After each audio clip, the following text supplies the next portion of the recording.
Well, it's Top 5 Tuesday we're here in the Ozone. But first, we're going to recap last night's Eagles-Chargers Monday Night Football game. And let's just say I've seen better games from better teams. But it is what it is last night. But we'll go over it, and I'll give you what my take on that game last night. And college football.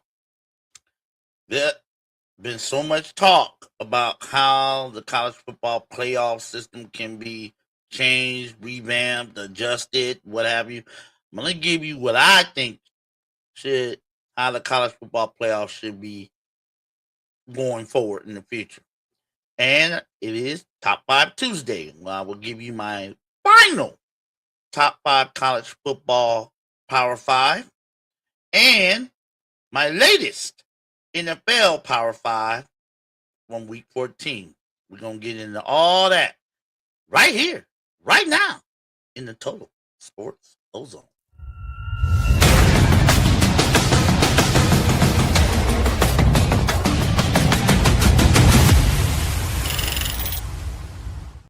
Big Ol' with the big mouth coming at you on a Tuesday, December 9th, 2025. And let's get into the recap of last night's Monday Night Football game. Well, I don't care. I'm going to just say this off the top. I don't care if you're the best team in the NFL or the worst. It's kind of hard to win when you turn the ball over 6 times. And that's what the Eagles did last night. They amassed 6 turnovers. There were 8 total turnovers for this game. This game last night was really sloppy from an offensive standpoint. Was only, if I'm not mistaken, only 2 touchdowns scored in the whole game. One by each team. There were plenty of missed opportunities by each team. And I'm surprised that this game went into overtime and the final, and with this game going in overtime, the final score was 22-19. 22-19. Both teams, let me just put it like this. Both teams, to me, are playoff teams.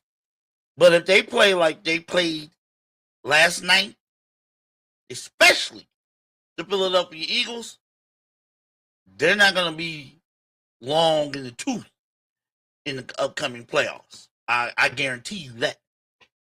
Now let's look at the Eagles side of this. Jalen Hurts probably had, you would have to say he had probably his worst game since he was probably a rookie. He just, for some reason, that ball, I don't know what he was looking at when he was making some of these throws. I don't know if he's off sync with his receivers. I don't know what it was. But Jalen Hurts just did not have it last night. 21 of 40 for 240 yards. And he accounted for 5 of the 6 turnovers the Eagles amassed. 4 interceptions. And he lost a fumble. And the way he lost that fumble, you guys saw it. He throws an interception. The Chargers defensive player gets hit. He fumbles it. And Jalen Hurts picks up the fumble. Takes about 2, maybe 3 steps. He gets hit and he fumbles the ball. Right back to the Chargers. So somehow, some way, on one play, he accounted for 2 turnovers. Amazing, isn't it? I never thought I could see that happen, that the quarterback would be responsible for 2 turnovers on the same play.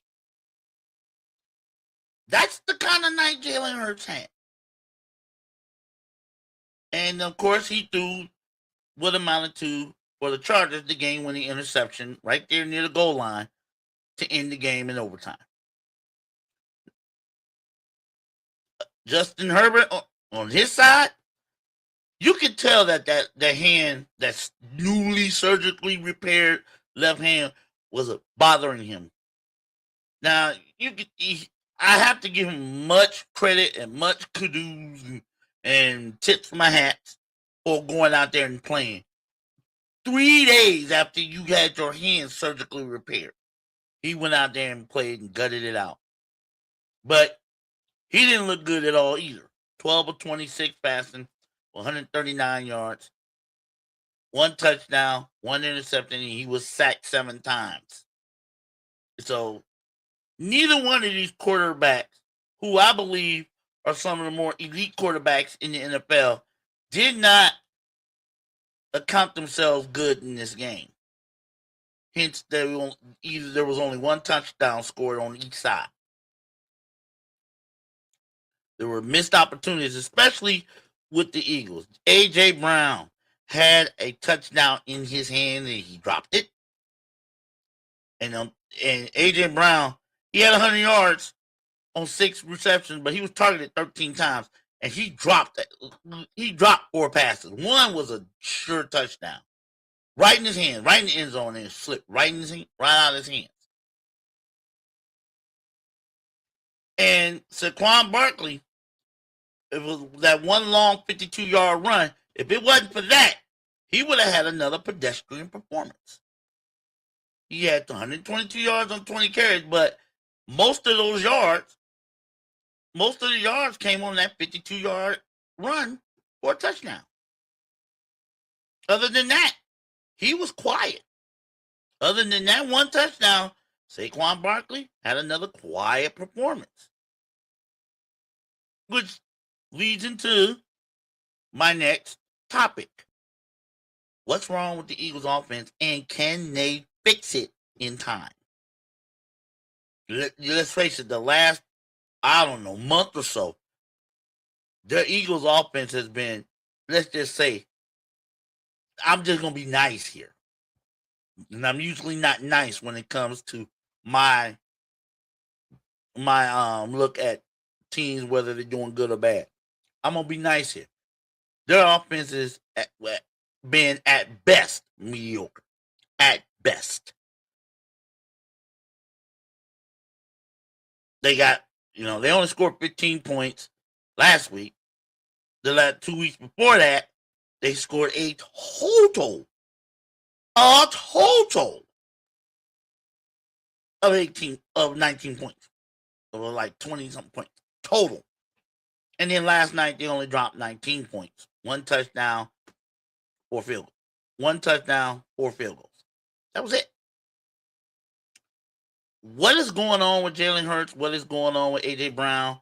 Why isn't Saquon Barkley being involved more in the offense? I mean, I know teams are going to go out there. Their defensive plan is going to try to stop Saquon Barkley from running all over them. That's fine. That's what they're supposed to do. But if you're the Eagles offensive coaching staff, why don't you change it up? Why don't you put Saquon Barkley out there in the slot? Or get him runs out of the backfield. Screen passes. Do that good. Get him involved. You cannot win with Saquon Barkley not totally involved in the offense. You can't win, but that's what you did last year. Saquon Barkley was the key, what is the word I'm looking at? Ringleader of the Eagles offense. He was the bell that rung the Eagles offense. You couldn't stop Saquon Barkley. You had no chance of stopping the Eagles offensively. That's what they did last year. And they were one of the best deep offenses in the league. I mean, Saquon Barkley did run for 2,000 yards last year. He ain't nowhere near that this year. Okay, so defenses have been keen to stop Saquon Barkley.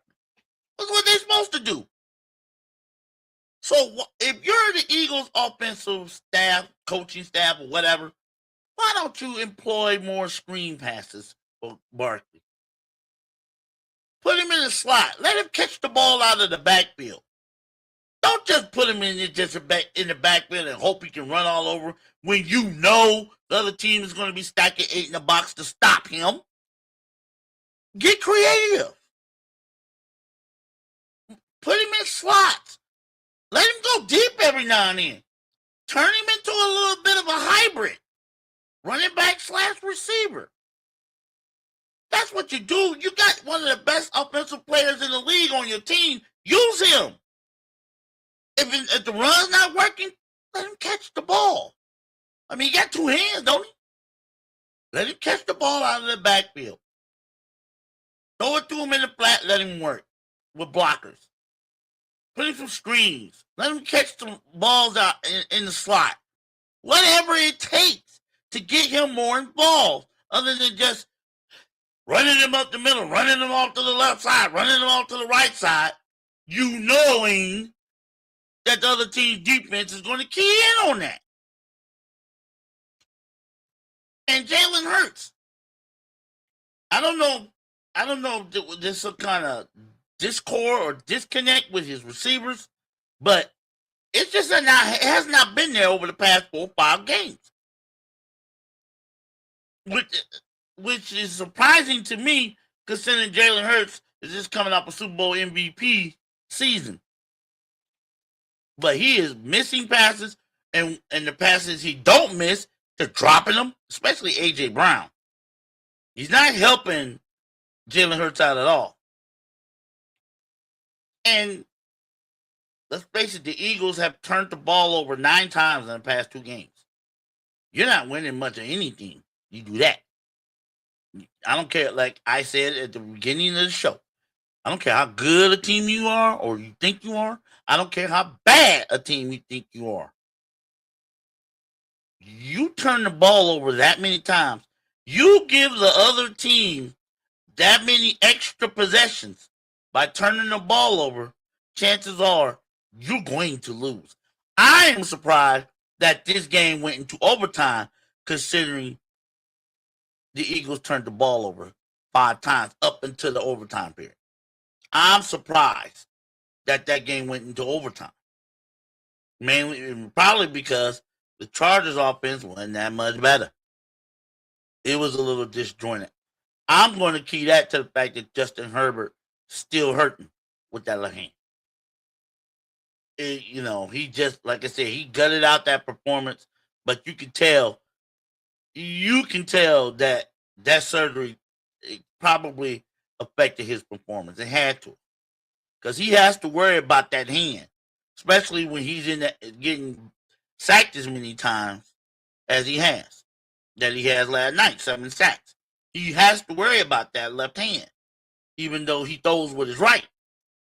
He has to worry about it, because if that hand gets damaged anymore, he's going to be able to play, period. They're not going to let him play. So he had to, I know that had to be in the back of his mind.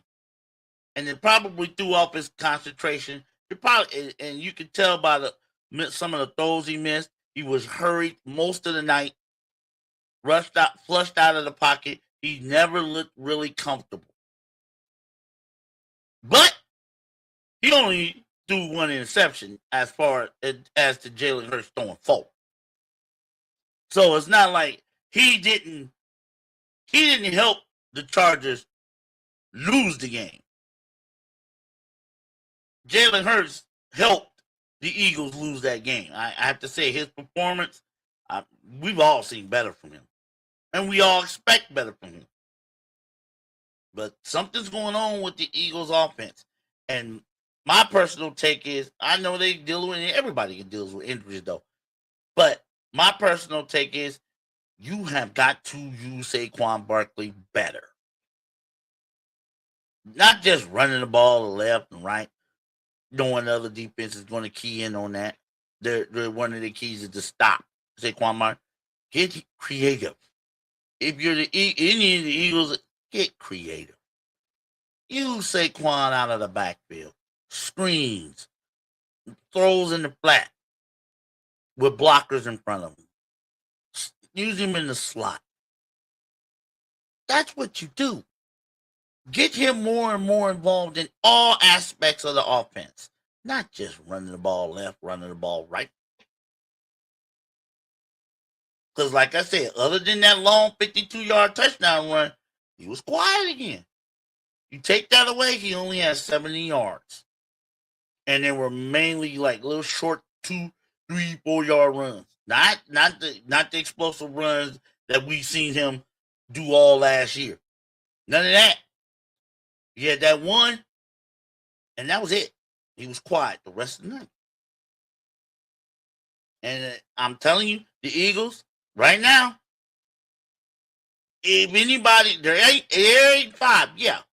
But if anyone thinks that this team is capable of going all the way and winning and repeating Super Bowl champions, I would think twice about that thought. Because right now, I don't see them getting out of the first round playing the way they played last night or the way they've been playing the last 2 or 4 weeks, especially on offense. If they don't get, and they got 4 games left. They got 4 games left, and they need to correct to get this corrected on offense ASAP. And I mean ASAP. Or else they're gonna be there's no chance of them repeating. Now, as far as getting to the playoffs, winning the division, I'm pretty sure they're gonna win the division. They're sitting at 8-5. The Dallas Cowboys didn't help themselves by losing to Detroit. They're sitting 6-1. So they're basically they're about a game and a half up on the Eagles are. A game and a half up on the Cowboys. Looking at both these teams' schedules for the remainder of the season, you would have to think the Eagles should win this division. You would have to think that. The rest, because the remaining schedule for the Eagles, they got the Raiders at home. They got 2 games with the Commanders. And their toughest game will be at Buffalo. That's the next to last game of the season. So they should be able to win 3 of their last 4 games. Even with their offense struggling the way it has been, they should be able to win 3 of their last 4 games, and that'll be enough for them to get the division. That's more than enough to get the division. But if they don't correct the issues they have on their offense, I'm sorry to say, I don't see them repeating. I don't even see them making it to Santa Clara and in the Super Bowl. I don't see it. What about you? What do you think? And what do you think the Eagles can turn this around on their offense in time for the playoffs? Let me know. Give me a comment. Don't forget to like and subscribe if you like what you're seeing. Let me know what you think. Can the Eagles turn this around? I mean, to me, they're the weakest 8-5 team in the league right now because of their offense. Their defense has been carrying them, but oh well. I mean, last week, Chicago ran over and through them, and the offense never responded. Last night, the Chargers, they didn't do much of anything well, but they did just enough because of 6 turnovers by the Eagles. That's why. 6 turnovers, you're not beating anybody. You can't give anybody that many extra possessions and expect to win. Care how good you are or how bad you are. Not going to happen. So, 22-19 overtime win last night for the Chargers. Chargers moved to 9-4 and stay right in the mix with the Denver Broncos. I believe they're a game behind the Broncos in the AFC West. Big O with the big mouth. Total Sports Ozone. Oh yeah, I got the word. I believe late yesterday, that Browns quarterback Shedeur Sanders has been named the starting QB for the remainder of the Browns season. What do I think about that, and what do I think he should do, or he need to do to convince the Browns that he is the starting quarterback for the Browns in the future? Well, it goes both ways because, it's twofold to me. A lot of people are thinking Shedeur Sanders is not getting. has never got a real fair shake in Cleveland. I would have to agree. I've been agreeing that ever since preseason. He looked good in preseason. I ain't gonna say he looked great, but he looked good enough to be able to at least get a look-see when the season started. But he was, as you all know, he was what, third, fourth on the quarterback chart. I think he was on the practice squad when the season started. Yeah, Joe Flacco, you had Kenny Pickett, they didn't trade Kenny Pickett, and then you had Dylan Gabriel. So he was third on the picking order in the quarterback depth chart. Okay, then they traded. Then the Browns traded Joe Flacco to Cincinnati. So that elevated Dylan Gabriel. So he was the first one to get his shot at seeing if he can be the starting quarterback for the Browns. And let's face it, he sucked. He sucked. So after he gets injured, now you got no choice but to play Shedeur Sanders. And how has he looked? He's looked like a rookie. He's looked like a rookie. He makes mistakes, holds on to the ball a wee bit too long, needs to learn when to get rid of it and how. He's staring down his receivers like most rookie quarterbacks tend to do, which leads to maybe one or two of his passes maybe getting intercepted. But he's also learned. And that's what you would hope you would see from Shedeur Sanders if you're a Browns fan. You want to see progress. We know the season's over. Browns ain't going nowhere. We know that. Everybody know that. So these last 4 games are about seeing progress. We want to see him get better. Last Sunday, 364 yards, accounted for 4 touchdowns. Only threw 1 interception, and he was only sacked twice. That's progress. He didn't win the game, but you can't blame that on him. But you see him progress. Richard just said he threw some great passes, and he spread the wealth. He threw a great touchdown pass to Njoku. The pass to Jerry Jeudy was right on the money. I mean, he threw some great, accurate passes, and he's not afraid to go deep. And that's what I want to see. I want to see a quarterback that ain't scared to throw that ball deep if he sees the matchup. He ain't afraid that he's trying to trust his receivers. Let's face it, the Browns ain't got no bona fide AAA grade receivers on their roster. Everybody knows that. But he's doing the best with what he got. And he's looked better.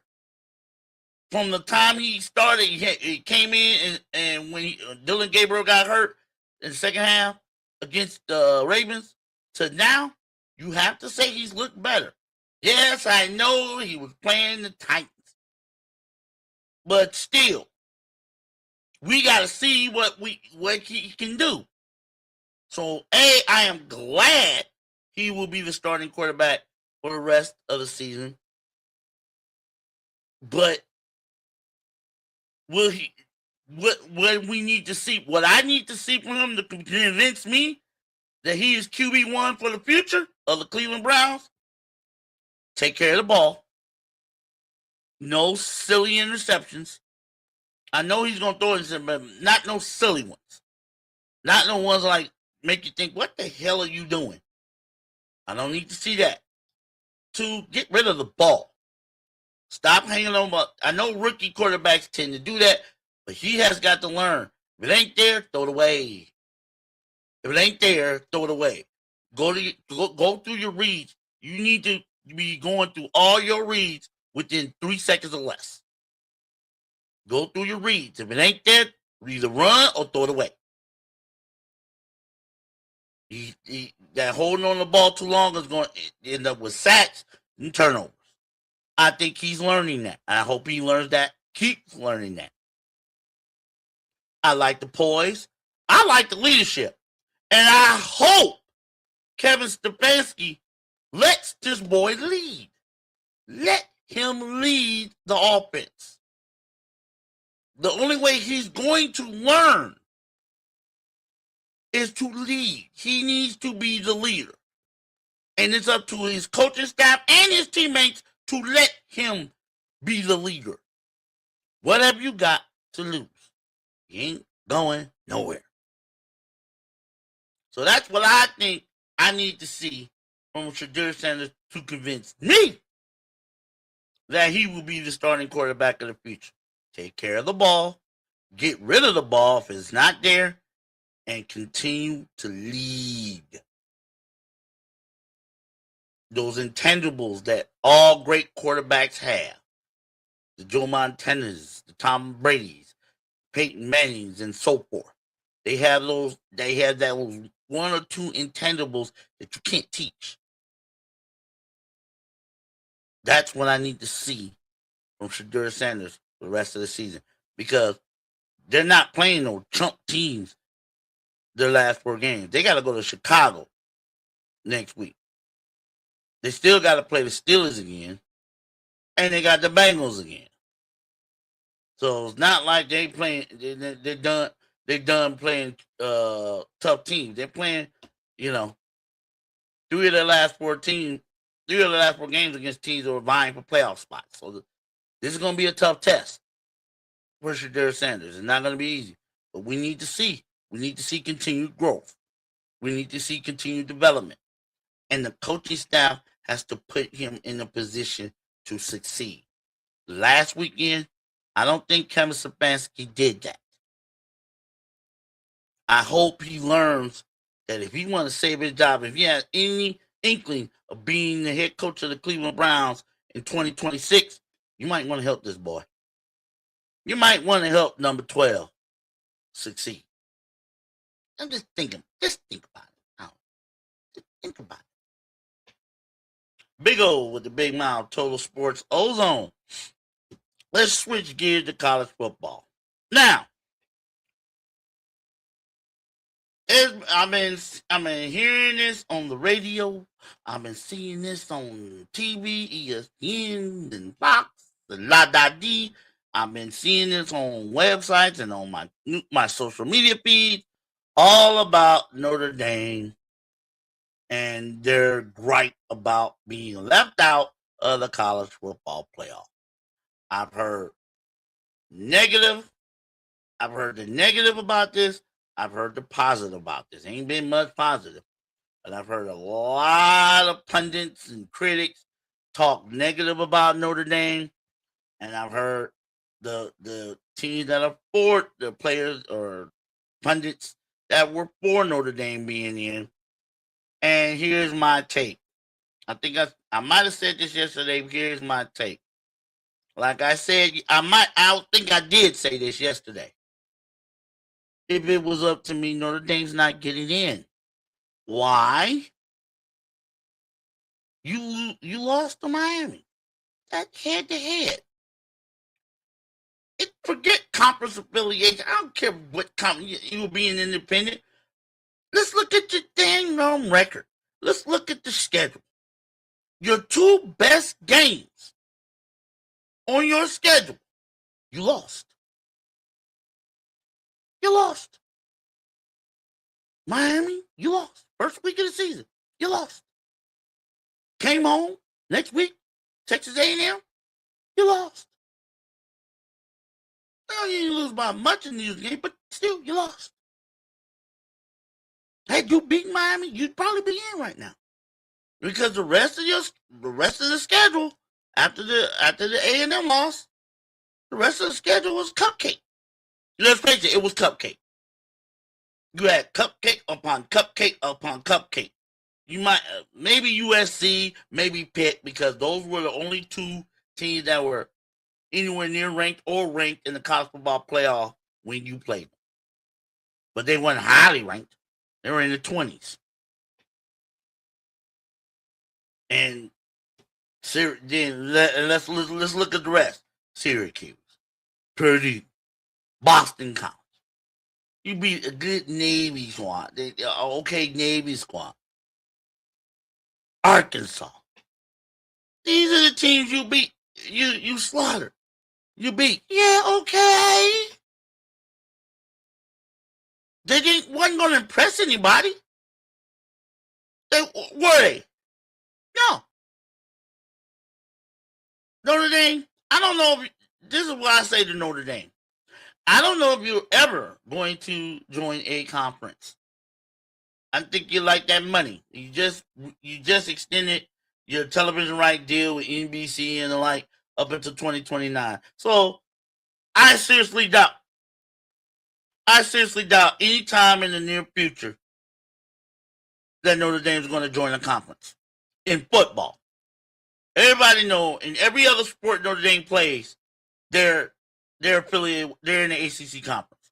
In every other sport except football, because of that and I said it was because of that television rights deal with NBC. I mean, they're getting paid $50 million a year to have NBC play their home games. Now, if they join the conference, whether it be the SEC, Big Ten, whatever, ACC, they would get probably 50, 60 million, but they would have to share revenue sharing. And they ain't trying to share no money with nobody. That's why they are still an independent. And that's fine. To me, I don't care. I've known you as anybody. I don't care. But you better schedule better. You better schedule better, and you better start winning those games you schedule against better competition. You're an independent, so you can schedule anybody. You ain't just tied to the ACC or the Big Ten or the SEC. But you shouldn't be scheduling a couple of Mountain West opponents.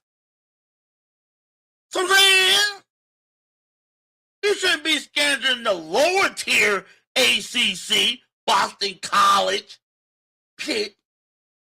You shouldn't be scheduling the lower tier Big Ten, Purdue, Michigan State. Why don't you put Ohio State back on the schedule? Why don't you play Miami? Why don't you play Clemson? You've done that. I'm sure they're going to rebound. Put some better teams on your schedule so the committee can see, and you beat those teams the way you beat the one of them 10 games in a row, averaging by about 29 points a game. Do that against the big boys. I know you had a home with Georgia. Why don't you have a home with Alabama? Have a home with Oklahoma. Hell, have a home with LSU. Put those teams on your schedule and beat them. Then, if you get left out of the playoffs, I can hear your story.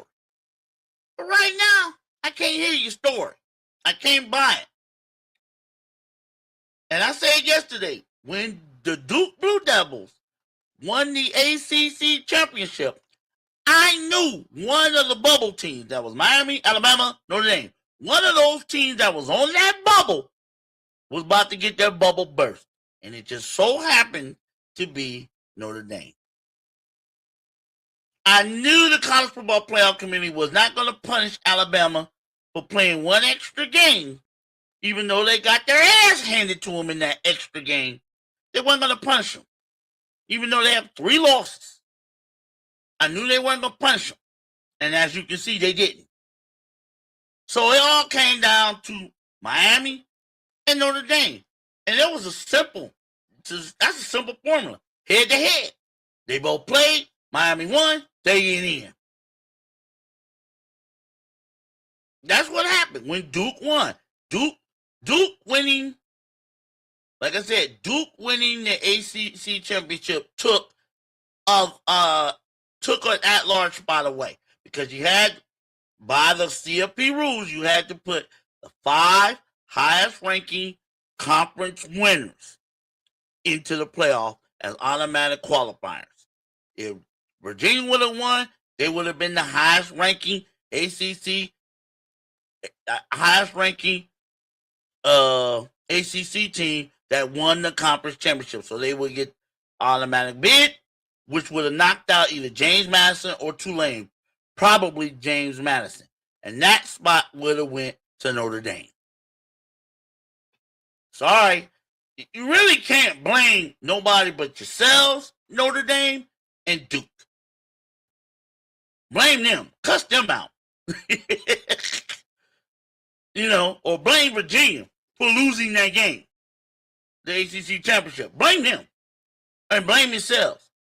In the future, schedule better. If you want to stay independent, you better put some big boys on your schedule, and you better start beating them. I don't want to hear this. Oh, we played it, and I don't want to hear that. Put some big boys on your schedule and beat them. That's what I think. Now, what do you think? Drop me a comment. Don't forget to like and subscribe. Now, there's been another big stick about how to fix the college football playoff. I already said this. I've already said it, and I'll say it again. This is what you do. First off, expand the college football playoff to 16 teams. 16 teams. You don't need 24. You don't need no more. 16. That's enough. Now, every team in the Power 4 conference and in the Group of 5 conference plays 12 games. 3 non-conference games. 3 non-conference games. 3. And at least 8 conference games. Maybe 9, depending on how your schedule breaks. And every team gets 1 bye week.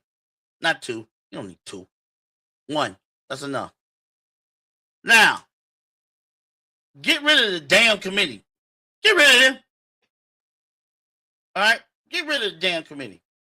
Use what they've been using to rank these teams for decades. The AP poll and the coaches poll. The AP poll and the coaches poll. Use those 2 polls to get your college football playoff bracket. However, instead of starting the teams ranked in preseason before everybody get a chance to see what they can do, why don't you start ranking these teams after every team, including in the Group of 5, has played at least 6 games. 3 of them have to be conference games. 3. And then you rank them, starting pretty much the middle of the season. Probably leave a lot of people wondering, "Ooh, how are we doing?" That's good. How we doing? Are we doing well enough? Are we doing good enough? It'd be a whole lot of debates. That's good for the game. It'd be good for the game. Because then we're going to see, once and for all, who should be at the top and who shouldn't. But we don't know because the rankings ain't came out until week 6. After week 6, week 7, there's a bye week. And then play the season out. Right? We know that the teams are ranked based on how many points they've accumulated from the voters and the writers throughout that week. The more points you get, the higher you rank. So at the very end, after all conference championship games have been played, right? You take the 2 final polls, smash them together, divide by 2, and that gives you your poll average. Your poll average. If your poll average lands you in the top 16, you are in. Now, no matter what your conference is, if your poll average lands you in the top 16, you are in.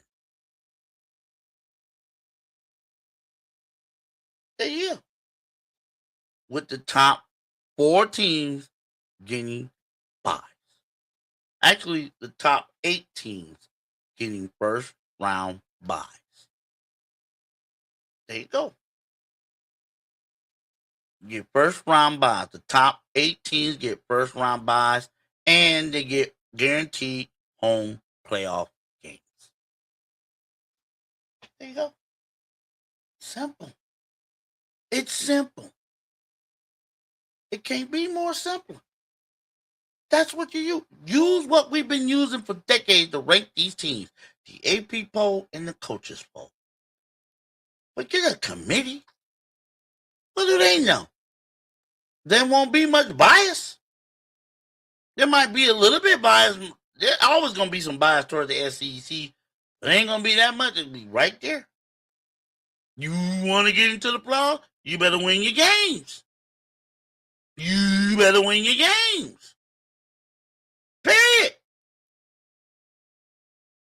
That's what we use. That's what needs to be done. That's how I see it. What do you think? But that's a simple formula. That is a simple formula. Every team plays 12 games. You play 3 non-conference, 9 conference games. The AP and coaches poll, the first initial AP and coaches poll, do not get released until every team has played at least 6 games or gotten through halfway through your schedule. Then you rank them. Then you play the season out. You win, you'll probably move up in the rank, or you lose, you'll drop. But at the end, after everything is said and done, and the final rankings come out, you mash those 2 polls together, divide by 2, you get a poll average. And your poll average will put you in the top 16. Ladies and gentlemen, you're in the playoff. So, scheduling will come into play. Who you played and when will come into play. All that. Because you ain't going to know where you ranked until you played half your schedule. So you better win early. And you better win late. And then, of course, they're going to be, how they ranked low higher than we beat them. Let it be that debate. There's always going to be debate. But at least it'll be fair. Can't gripe. Because you would have had 6 weeks to raise your every team will have 6 weeks. 6 to raise your rankings.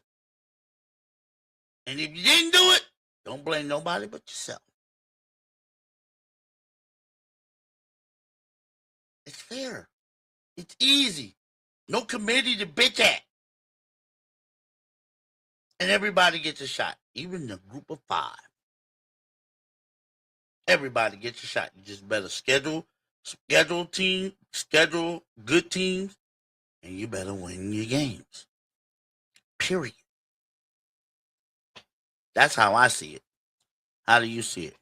Big O with the big mouth, Total Sports Ozone.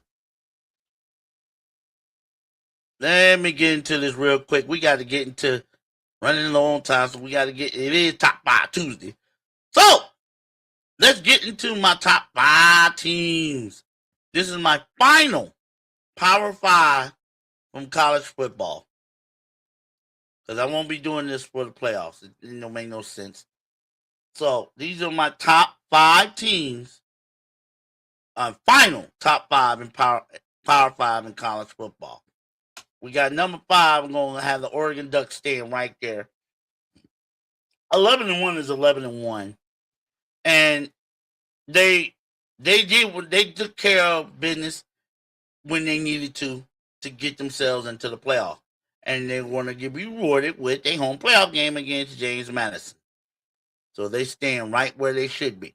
I didn't move them up or down. But I did move Texas Tech to number 4. I had them at 5, but I flipped them because Texas Tech impressed me over the weekend. How they handle BYU defensively. You got to admit they got one of the best, if not the best defenses in the country. I mean, that game was tight up until their defense took over in the third quarter. And then they just ran away and hid from BYU. They beat them worse this time than they beat them in the regular season matchup. They beat them worse this time. And they did it at the right time. Texas Tech I believe this is their first outright Big 12 championship in the program history, if I'm not mistaken, and their first conference champion of any kind since I believe it was 1955. So kudos to Texas Tech for taking care of business. You land in my final top 5 at number 4. Number 3, of course, is the Georgia Bulldogs. What can you say? To avenge your only loss the way they did it, perfect. Perfect. Your only loss in the season, you revenge it in the SEC championship game. You finally beat Alabama in the SEC championship game. They were like 0-5, I believe, against Alabama in the SEC championship. They finally got that monkey off their back. And they did it. And how? This game was close for like the first quarter and a half. Then Georgia put the clamps on them defensively. They held Alabama to -3 yards rushing for the game. I don't care who you playing and where. That's defense. If you can hold another team to negative yards rushing, they even have 5 yards. I mean, that's half of what you need for a first time. They didn't have that. Alabama didn't have that. They had -3 yards rushing. It's one of the reasons why I have a problem with Alabama being in the playoff. You can't run the ball. You ain't winning no damn championship. You can't run the ball. And Georgia showed Alabama can't run the ball. At least not as effectively as you would need them to. And the Bulldogs put it on them. They gave up a late touchdown just to make Alabama feel a little better about themselves. But that was total dominance in the SEC championship game by the Dogs. And that's why I kept them in number 3.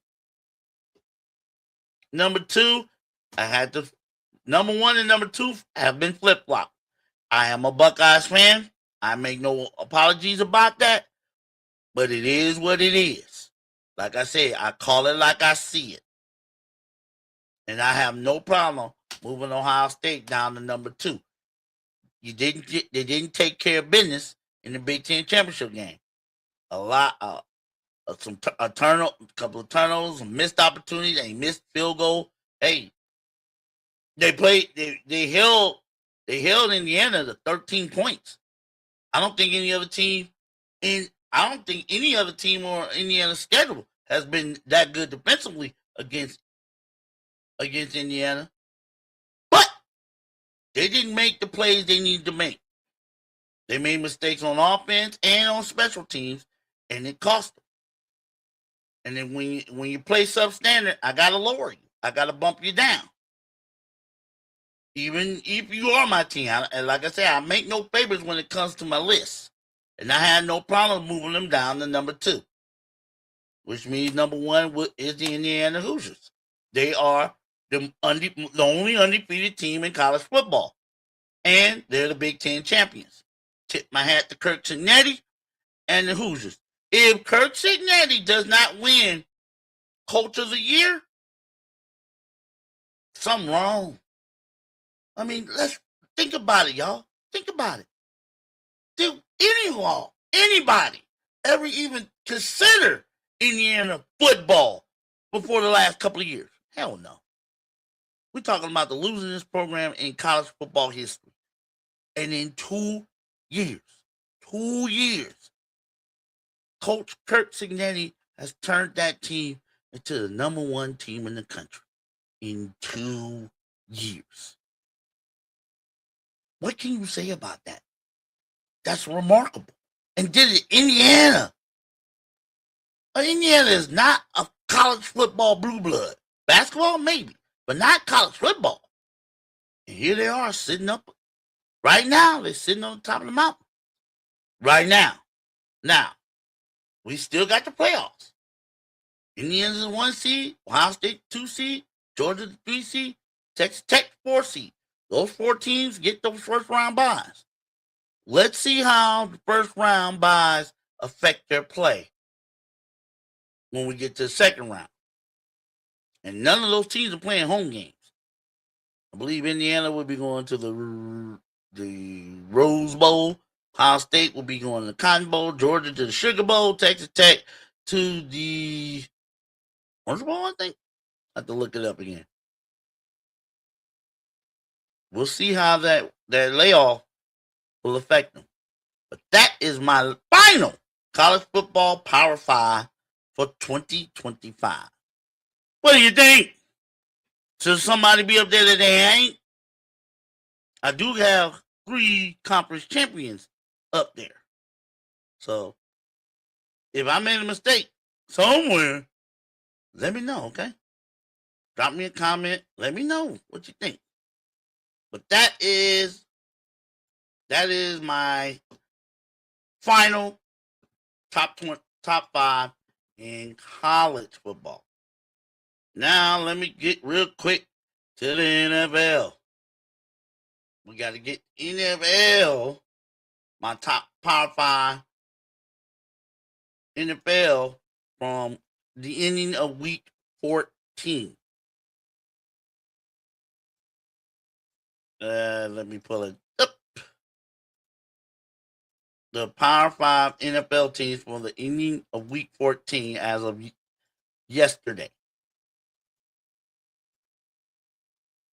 I got my number 5 team. I put Green Bay back into the top 5. The way they stopped Chicago defensively when they needed to get that win with the interception in the end zone to beat the Chicago Bears, impressive. And it was a really good, entertaining game. Jordan Love is impressing me a little bit more and more. You know, I wasn't sure about him coming into the season, but when he has time, he can pick a defense apart. I'm still not sold on him as being like a top 5 quarterback or the makings of it, because he tends to throw the ball away a lot. But if he has time, he can pick you apart. And the defense does what it needs to do. Micah Parsons is still Micah Parsons, and the rest of that defense does what it needs to do to salt away a victory. That's why I put them back in my top 5. They do what is needed to do. They're not flashy at all. I don't think this is a team that's going to wow you with 30, 40 points a game. But they do what is needed on both sides of the ball. And the record don't lie. 9-3-1 is 9-3-1. So I stuck them back into my top 5. Well, I got number 4 being the Denver Broncos. They just keep winning. Yeah, they play the Raiders. Everybody beats the Raiders. But still, Denver look like they're going to pull away and win this division. It's amazing. I didn't see this coming from Denver to start the season. I didn't see them being 11-2 and on the cusp of winning the AFC West. I thought it was going to be the same old team, the Chiefs. Chiefs can't win this division. It's either going to be Denver or it's going to be Los Angeles. Nobody else.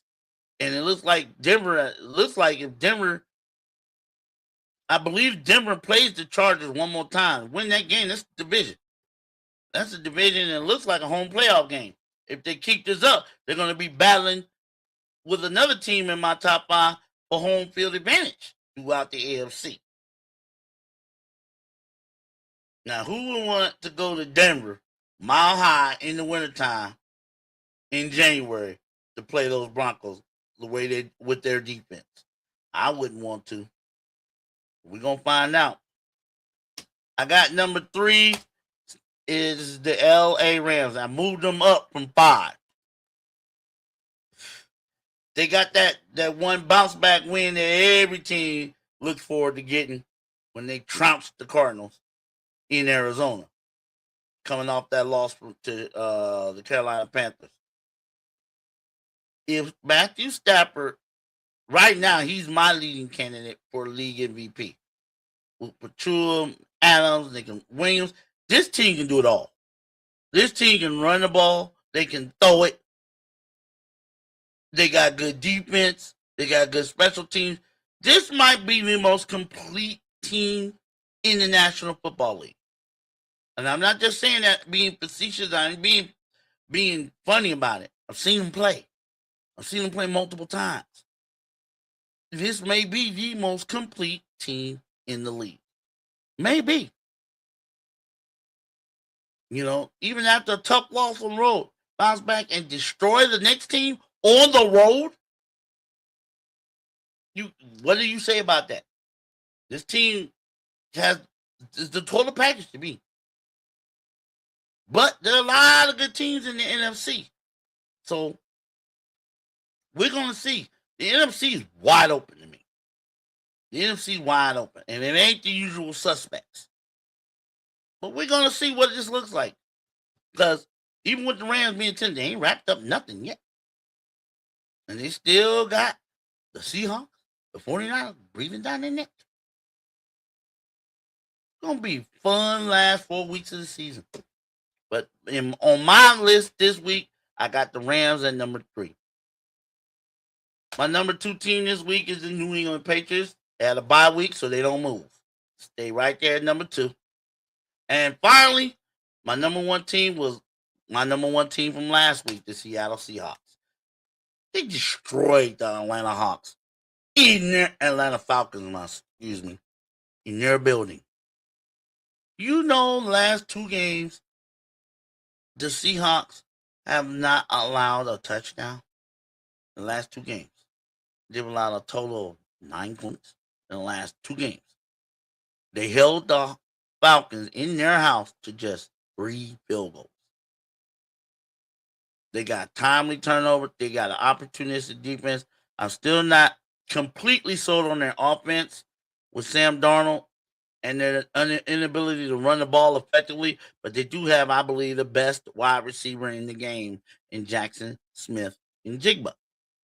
And when you got him on balling out the way he do, you always gonna have a chance if you're the Seahawks. And with that defense, and you can play that kind of defense on the road, there was no reason for me not to move them off my number 1 spot. To hold another team in their house to no touchdowns, less than 10 points, in their house, with the loud fans and the screaming and all that, and shut the other team down in their house. I don't care how good or bad that other team is. You do that, you're going to get some kudos from me. And that's why I kept the Seattle Seahawks as my number 1 team as of week 14. Now, as Stephen A. and all of them will say, this list is screwed. It will probably change next week. It probably will. It might not. We'll just have to see. But that's my Power 5 for the week ending week 14. What do you think? Do you think I got it right? Could there be somebody up there that should be up there and is not? Drop me a comment and don't forget to like and subscribe. I surely appreciate it. So, that's my time for today. Gotta get on out of here. Tomorrow, we're going to start delving into, like I keep promising I'll do that. I'm going to do this tomorrow. We're going to delve into the NBA. We're going to delve into the NBA. We're going to look at the matchups in college football and see who has an advantage on the first round, who has an advantage and who not. But we're going to look more into the NBA. And if any hot topics pop up from the NFL, we're going to discuss them, as we always do. But tomorrow, I'm going to give you my NBA top 5. Yes, I'm going to keep my eye on the NBA, but I'm going to give you my NBA top 5. Number 1 is going to be easy. Y'all already know who it is. If you don't know, ask somebody. Big O with the big mouth, Total Sports Zone. I'll see you tomorrow. Peace.